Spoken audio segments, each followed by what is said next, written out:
How do you make someone fall in love with you? It just happens, Rob, you know?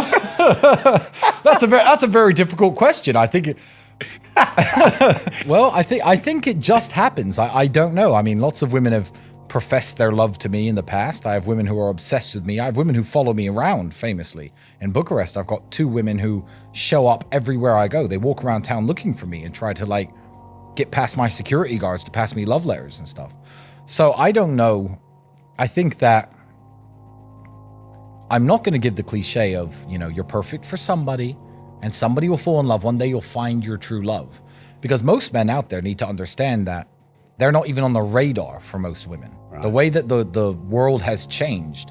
And what people say about, you know, the top 60, 70% of women chasing the top 1% of men is pretty accurate. That's not something I preach. I'm not one of these, what are they called? I'm not one of these incel, manosphere, red pill dating coaches.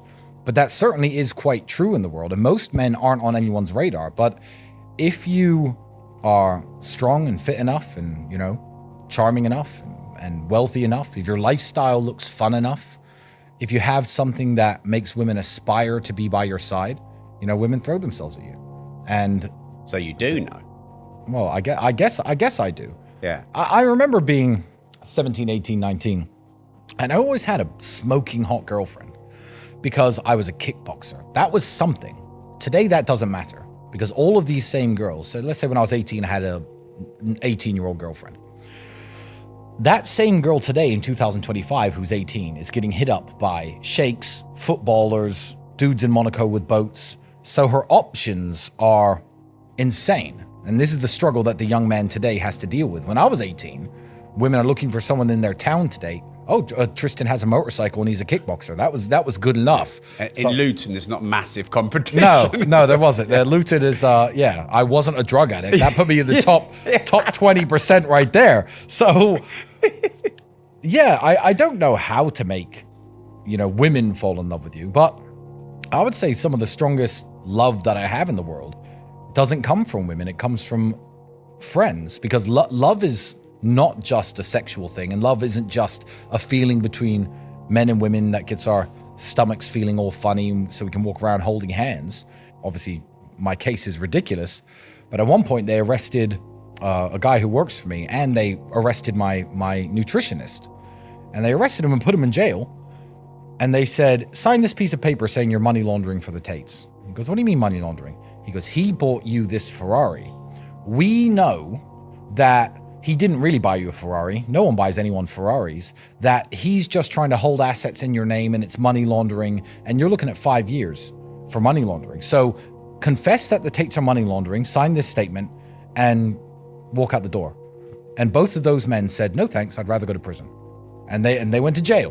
One of them went to a worse jail than I was held in. Wow. And luckily a judge let him go after 24 hours. But that's love. That's real love.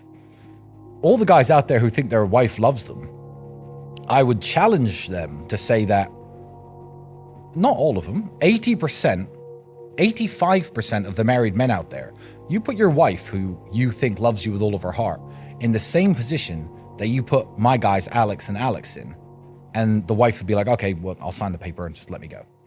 You know? So I think that love comes from a place of respect, and I think some of the most powerful love in the world a man could feel is platonic love between his friends and his brothers. I think that's the most beautiful thing in the world. It's certainly more, the love I have for my friends and the love they have for me is certainly greater and more meaningful to me than the love I've ever felt from any woman. Wow. That's love. So when women that you interact with in your life hear you say things like this, does it not irk them? It doesn't matter if it does. I mean, people who want to be my friend but are useless to me, it may irk them as well. It may upset them as well because they understand that they haven't got that indomitable spirit that I look for in the people that I associate with. And it's not women's fault. I understand you set a woman down, I'm going to send you to jail for 5 years. But they did that with 2 women in my life, and they threatened them with jail. And those women said, no, go send me to jail then. I'm not going to sign a statement saying Tristan hurt me. No, piss off. And they did that as well. So full respect to them. I think it's different, the love between men and women and a love between brothers and friends. But I would still say that the love between brothers and friends is certainly the most powerful love in the world. Yeah. That's what builds the world. It's what changes the world. I'd argue the guys in the trenches in World War I, who are from the same hometown, who were going over the top and charging at the machine gun fire, you know, having each other's backs, I'd argue that love is stronger than, you know, a man and wife who get together for the sake of, you know, having a happy life and procreating and having kids. Not that one is better than the other, but one I'd say was stronger than the other, you know? I'm willing to die for my friends. If 10 men attack my friends with knives, you've got to kill me too. And my friends are exactly the same way. I don't expect it from women. I expect women to be like, okay, I love you. I'm going to give my life to you in the way that I'm going to have a family with you, have kids with you, rely on you, put all my trust in you. Once you have 2 or 3 kids, you're cutting off a lot of your future options in terms of work or career or anything else. So they're very different. But yeah, I love my friends. So I think before you consider how can I make women love me, which wasn't necessarily your question. I think all the young men out there need to understand, how can you make men love and respect you?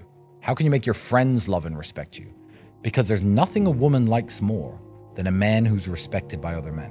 Right. I'll tell you that. Yeah. So if if the question is skewed towards how do you make women love you, when people see me in a room with 7 or 8 people who really speak about me in high regard and have a lot of respect for me, that's an aphrodisiac for women.